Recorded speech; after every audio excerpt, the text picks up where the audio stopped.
Saudara yang saya kasih, pada saat ini kita akan menikmati janji dan berkat Allah yang terangkat dari bagian firman Tuhan. Surat Kolose pasal yang ketiga, ayat yang ke-12 sampai dengan ayat yang ke-17. Demikian bunyi firman Tuhan. Karena itu sebagai orang-orang pilihan Allah yang dikuduskan dan dikasihinya, kenakanlah belas kasihan, kemurahan, kerendahan hati, kelemah lembutan, kesabaran. Sabarlah kamu seorang terhadap yang lain, dan ampunilah seorang akan yang lain. Apabila yang seorang menaruh dendam terhadap yang lain, sama seperti Tuhan telah mengampuni kamu, kamu perbuatlah juga demikian. Dan di atas semuanya itu, kenakanlah kasih sebagai pengikat yang mempersatukan dan menyempurnakan. Hendaklah damai sejahtera Kristus memerintah dalam hatimu, karena untuk itulah kamu telah dipanggil menjadi satu tubuh, dan bersyukurlah. Hendaklah perkataan Kristus diam dengan segala kekayaannya di antara kamu, sehingga kamu dengan segala hikmat mengajar dan menegur seorang akan yang lain, sambil menyanyikan mazmur dan puji-pujian dan nyanyian rohani, kamu mengucap syukur kepada Allah di dalam hatimu. Dan segala sesuatu yang kamu lakukan dengan perkataan atau perbuatan, lakukanlah itu dalam nama Tuhan Yesus, sambil mengucap syukur oleh Dia kepada Allah Bapa kita. Saudaraku, hari ini kita boleh menikmati berkat Allah dalam satu judul, yaitu kasih yang saling membangun. Ada seorang wanita yang mengambil komitmen sekali sepanjang hidupnya, dan dia mengambil komitmen untuk pergi ke negara yang jauh. Dia seorang wanita yang akhirnya menjadi seorang biarawan. Dia berangkat dari negerinya di Eropa dan memilih India sebagai tempat pelayanannya. Dia rindu melayani anak-anak yang tidak punya orang tua, yang sedang dalam kesakitan. Dan akhirnya dia terjun ke sana, akhirnya mendapati berkat-berkat yang daripada Tuhan. Dia melihat anugerahnya, dan dia mulai membangun satu persatu. Dia mulai meletakkan kasih Allah di hati mereka. Dan akhirnya banyak hal yang diubahkan dalam hidupnya. Anak-anaknya yang dilayani dia pun menjadi anak-anak yang akhirnya boleh jadi berkat. Dialah Ibu Teresa. Kita bisa lihat sama-sama bagaimana perjuangannya. Dan dia mengatakan, kalau kita tidak mempunyai apa-apa, kita tidak akan bisa membangun kalau kita tidak menyerahkan kepada Tuhan. Saya dan saudara diingatkan oleh bagian firman Tuhan dari surat Kolose pasal yang ketiga. Mengapa saudara dan saya sebagai orang-orang Kristen harus membangun orang lain? Pada ayat yang ke-12 dikatakan, karena saudara dan saya adalah orang-orang pilihan Allah, yang dipilih Allah sejak semula untuk ditetapkan menerima berkat dan menjadi berkat. Yang berikutnya di sana dikatakan saudara adalah orang yang sudah dikuduskan oleh Allah. Orang yang akhirnya diangkat dari segala cacat, dari segala noda, dan akhirnya diberikan anugerah oleh Allah menjadi kudus dan bersama-sama dengan Allah. Di ayat yang ke-12 juga dikatakan saudara dan saya. Kenapa kita harus saling mengasihi? Karena kita adalah orang-orang yang sudah dikasihi oleh Tuhan Allah, sehingga saya dan saudara boleh menjadi orang-orang yang berkepribadian, yang penuh dengan karakter Kristus untuk menebarkan kasih, mengejawantahkan kasih itu untuk saling membangun satu dengan yang lainnya. Dalam surat Kolose pasal yang ketiga, ayat yang 12 sampai 17, Rasul Paulus berpesan kepada saya dan saudara bahwa kita sebagai orang-orang percaya, kita harus mengenakan manusia baru. Kita harus mengenakan pribadi yang sudah berbeda, karena Allah sudah angkat kita dari segala keadaan yang buruk, dan akhirnya kita masuk dalam kondisi yang baik. Rasul Paulus mengingatkan kepada kita, ada bagian-bagian yang menjadi ciri, yang menjadi pilar, sehingga melalui bagian firman Tuhan pada saat ini, Tuhan mengatakan kepada kita, ibarat sebuah bangunan, manusia-manusia baru yang dibangun oleh Allah mempunyai kekuatan yang luar biasa. Ada 4 pilar yang kita akan bersama-sama nikmati hari ini sebagai pribadi-pribadi yang siap untuk memberikan kasih yang membangun untuk orang lain. Apakah yang pertama? Yang pertama dikatakan kepada kita, orang-orang yang mengasihi orang lain, dia akan memulai kasihnya dengan pengampunan. Di ayat yang ke-13 dia katakan kepada saya dan saudara, sabarlah kamu seorang terhadap yang lain, dan ampunilah seorang akan yang lain. Apabila yang seorang menaruh dendam yang terhadap yang lain, sama seperti Tuhan telah mengampuni kamu, kamu perbuat jugalah demikian. Apakah mengampuni itu?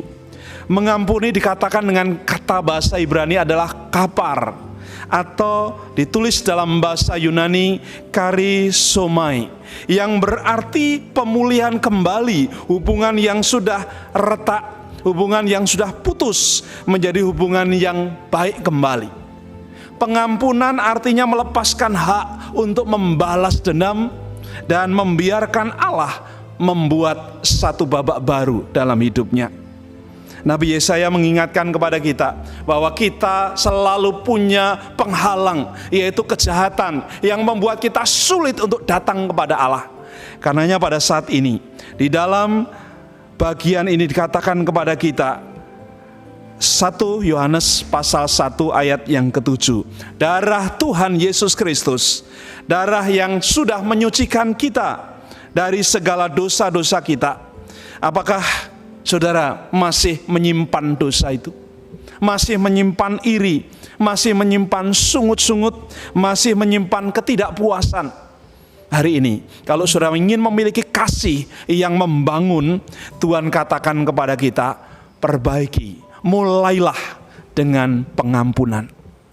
Kalau sudah mengampuni, adalah kita sedang mendatangkan kuasa ilahi dalam diri kita dan dalam diri orang lain. Ibu Teresa melepaskan semua beban-bebannya, dan akhirnya dia datang ke India. Dia melayani anak-anak yang sakit. Anak-anak itu tumbuh menjadi remaja, tetapi Ibu Teresa pun terjangkit penyakit. Sampai akhirnya 2 tahun yang lalu dia dipanggil Tuhan dalam kondisi sakit, bukan di negerinya, di Eropa di sana, tetapi di India, sebuah negara yang kecil, yang berkembang, yang panas, negara yang tidak kaya, tetapi negara itu menjadi negara yang membangun dirinya, mulai dari mengampuni. Saudaraku, bagian ini mengingatkan kepada saya dan saudara, mari kita bangun diri kita, kita bangun orang-orang di sekitar kita dengan kasih yang luar biasa. Saudaraku, yang kedua dikatakan kepada kita pada ayat yang ke-15 dalam Kolose pasal 3 ayat yang ke-15. Hendaklah damai sejahtera Kristus memerintah dalam hatimu, karena untuk itulah kamu telah dipanggil menjadi satu tubuh, dan bersyukurlah. Pilar yang kedua, dasar dari kasih adalah damai sejahtera. Kita sering berkata shalom, kita sering berkata shalom aleichem. Sebenarnya apa maknanya? Alkitab menuliskan kata shalom atau kata bahasa Yunani irin, yang berarti adalah suatu keadaan yang sehat, yang utuh, yang tenang, yang damai secara lahir maupun secara batin, secara holistik dirasakan, sehingga hati kita mengalami keadaan yang nyaman. Hati kita mengalami keadaan yang luar biasa tenang. Hati kita mengalami keadaan yang luar biasa siap jadi berkat. Kata shalom itu mengingatkan kepada saudara dan saya bahwa Allah merindukan kita memiliki kasih yang membangun itu, didasari dengan damai sejahtera Allah. Dalam Yohanes pasal 14 ayat yang ke-27, di sana dikatakan damai sejahtera dari Tuhan Yesus Kristus itu tidak seperti damai sejahtera yang diberikan dunia kepada saudara dan saya. Damai itu melampaui segala akal. Damai itu akan menjadi berkat, akan menjadi pelindung, akan menjadi sukacita, dan akhirnya melimpah bagi setiap orang. Juga dituliskan oleh Rasul Paulus dalam Filipi pasal 4 ayat yang ke-6 sampai dengan ayat yang ke-7. Jangan khawatir. Ya, damai sejahtera yang melampaui segala akal itulah yang akan membawa saya dan saudara untuk melekat kepada Allah. Karenanya pada saat ini, mari kita dasari kasih kita yang membangun itu dengan damai sejahtera. Adakah damai sejahtera dalam hidup saudara dan saya? Itu bagian yang perlu kita perjuangkan. Yang ketiga, yang menjadi pilar buat kita, Pilar yang ketiga adalah hikmat ilahi. Hikmat ilahi menjadi pagar buat kasih yang selalu membangun. Kalau Bapak Ibu punya rumah atau punya tanah pekarangan itu pasti akan kita lindungi supaya tidak dirusak oleh binatang-binatang, supaya tidak dirampok atau diambil oleh orang lain atau dirusak oleh apapun. Kita memberikan pagar kepada tanaman kita, kita memberikan perlindungan kepada apa yang kita punya sehingga tanaman kita aman. Saya dan saudara punya kasih, namun kasih itu harus dipagari. Kasih itu harus dilindungi. Kalau tidak, kasih itu akan luntur, kasih itu akan hilang, dan akhirnya kita yang ada hanya saling tidak percaya, saling curiga, saling iri, dan akhirnya perpecahan terjadi. Pagar kasih adalah hikmat. Apa sebenarnya hikmat itu? Hikmat adalah kemampuan rohani untuk melihat dan menilai kehidupan dari sudut pandang Allah, dari waktu Allah. Sehingga ketika saya dan saudara belajar untuk melihat hikmat, kita sedang belajar untuk mengetahui kehendak dan pimpinan Allah dalam hidup kita. Dalam suratnya Yakobus pasal 3 ayat 17 sampai 18, di sana dikatakan kepada saya dan saudara, hikmat yang dari atas pertama-tama adalah murni, lalu pendamai, lalu peramah, penurut, penuh belas kasihan dan buah-buah roh, tidak memihak dan tidak munafik. Ini menjadi bagian yang akan memagari kasih saudara dan saya. Karena itu pada saat ini, saat kita rindu mengisi prapaskah kita, Tuhan ingatkan kepada saya dan saudara, mari pagari kasih kita dengan hikmat dari Tuhan. Sudahkah saudara memiliki hikmat yang dari Tuhan? Jangan dari dunia ini. Karena hikmat yang dari dunia ini sering membuat kita hanya mengarah kepada keuntungan materi. Tapi hikmat yang daripada Tuhan membuat saya dan saudara semakin kuat karena dia berasal dari atas. Pilar yang keempat, yang terakhir, pengucapan syukur. Pengucapan syukur adalah naungan dari kasih. Pengucapan syukur adalah payung dari kasih. Kalau sudah punya kasih, mari kita lindungi kasih Allah itu dengan mengucap syukur. Mengucap syukur itu adalah perkara yang dikehendaki Allah. Kalau kita sering mendengar bersama-sama, mengucap syukurlah kamu di dalam segala hal, karena itulah yang dikehendaki Allah dalam hidupmu. Mengucap syukur berarti mengungkapkan rasa kagum kita kepada Allah. Mengucap syukur berarti kita mengakui kedaulatan Allah, dan kita hidup dengan penuh rasa penerimaan. Ketika diberi baik, kita bersyukur. Saat kita diberi sesuatu yang tidak enak, kita belajar mengucap syukur. Atau bahkan ketika kita tidak menerima apa, Tuhan mau katakan, belajar mengucap syukur. Mengucap syukur membawa sesuatu yang indah, yaitu hati kita kepada Tuhan. Di dalam bagian firman Tuhan mengingatkan kepada saya dan saudara sebagai orang-orang percaya, mari kita belajar mengucap syukur, karena itulah yang dikehendaki Allah di dalam hidup kita. Itulah yang membuat kita kuat menghadapi masa-masa sulit. Tentu bukan hal yang asing ketika dunia hari ini sedang diguncang dengan masalah-masalah yang sangat penting, sangat genting, dan sangat mengikat. Kematian sudah ada di ambang pintu. Kalau kita tidak mengucap syukur kepada Allah, kita akan gampang dikejar dengan ketakutan.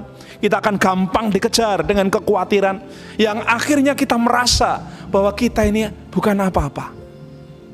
Dalam tulisannya, Rasul Paulus katakan, justru dalam kelemahanlah kuasa Tuhan sempurna. Maka Paulus berkata, maka aku senang dan berbangga dengan kelemahan-kelemahan yang ada. Saat kita merasa lemah, kita bersyukur kepada Allah. Saat kita merasa lemah, kita melihat Allah. Saat kita merasa lemah, kita mengagumi Allah. Dan kita berserah kepada Allah, sehingga kelemahan-kelemahan kita diangkat oleh Allah, yang akhirnya kita dapat kekuatan Allah, dan kita boleh menjadi seorang pemenang. Hari ini firman Tuhan mengingatkan saya dan saudara 4 pilar orang-orang yang memiliki kasih yang membangun. Dia akan belajar untuk mengampuni, karena pengampunan adalah permulaan, start dari kasih. Dia akan belajar untuk memiliki damai sejahtera, karena damai sejahtera adalah dasar dari kasih. Dan orang-orang yang Tuhan rindukan akan belajar hikmat dari atas, dari Tuhan, karena hikmat itu akan memagari kasih. Dan yang terakhir, orang-orang yang memiliki kasih yang membangun akan belajar senantiasa mengucap syukur dalam segala hal. Karena itulah yang dikehendaki Allah dalam hidup saudara dan saya. Amin. Kiranya boleh jadi berkat dan menguatkan saudara dan saya dimanapun kita berada. Tetap semangat melayani Tuhan dengan yang terbaik, dan belajarlah mengucap syukur senantiasa.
يلا لا توس. يلا يا ابني القطر هيمشي.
Mari ambil waktu, kita akan berdoa bersama-sama.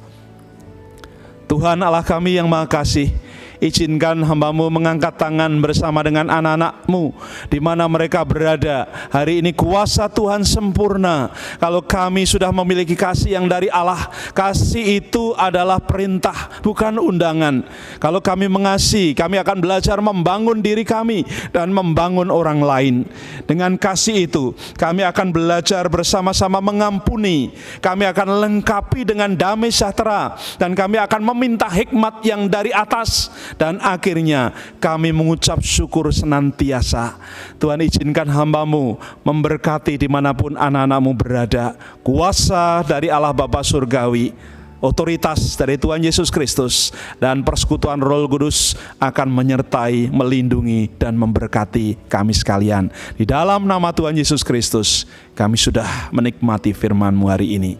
Haleluya, haleluya, amin. Tuhan memberkati.